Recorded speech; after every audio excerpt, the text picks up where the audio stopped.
escreve foi que no início da igreja primitiva, que quando João ainda estava aqui, com aqueles primeiros cristãos, essa mulher que representava Jezabel, é isso que na carta quer dizer, tá?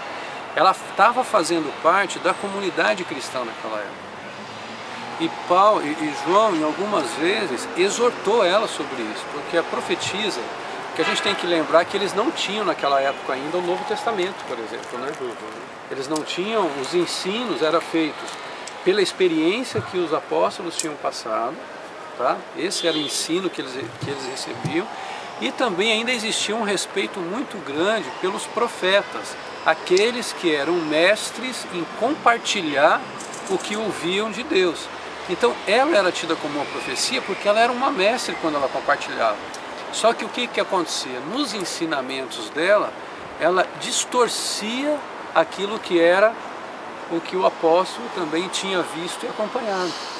Então por isso que ele diz que vocês têm desejado conhecer, aí está até entre aspas o texto, né? Em alguns está uma separação em parênteses, procurando conhecer os profundos mistérios de Satanás, porque era isso que ela tentava fazer, era distorcer.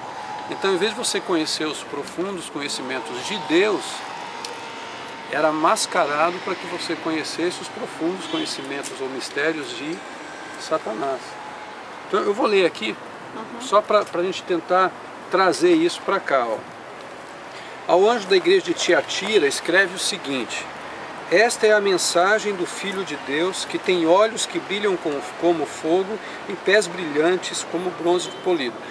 Essa figura de linguagem está se referindo a Cristo, tá? Que está no texto bem no início do Apocalipse. Isso. Se refere. Que é a carta a... versículo 17. Isso. Eu sei o que vocês estão fazendo. Sei que têm amor, são fiéis, trabalham e aguentam o sofrimento com paciência. Por que eu destaco aqui que trabalham e aguentam o sofrimento com paciência? É até o que a gente estava conversando, né, Recan?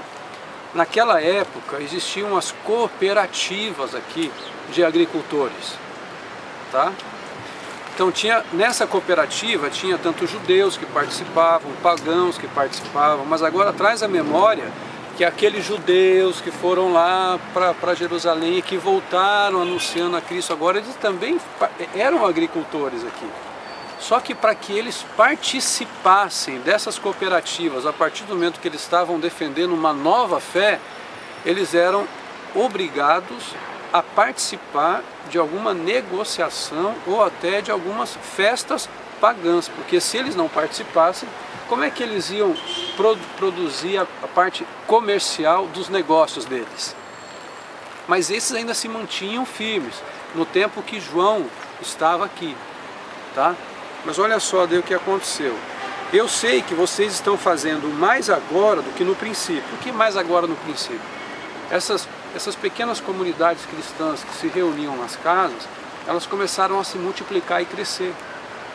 Entre Pérgamo e Tiatira, a comunidade cristã aqui estava crescendo mais do que a de Pérgamo. Porque a de Pérgamo tinha um envolvimento muito mais próximo com as festas pagãs, os deuses, por causa da cidade de Zeus, do que aqui. Então aqui era mais fácil essa aproximação e esse crescimento do cristianismo do que lá. Por isso que a carta dizia isso, que vocês têm feito muito, já faziam muito antes, mas agora, muito mais agora. Porém, tenho contra vocês uma coisa. Lembra que sempre a carta traz uma chamada de atenção. É que toleram Jezabel, aquela mulher que diz que é profetiza. Ela leva os meus servos para o mau caminho, ensinando-os a cometer imoralidade sexual e a comerem alimentos que foram oferecidos aos ídolos.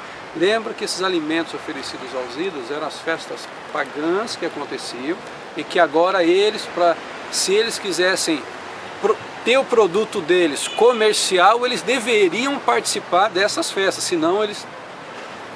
E aí começava essa opressão também sobre eles.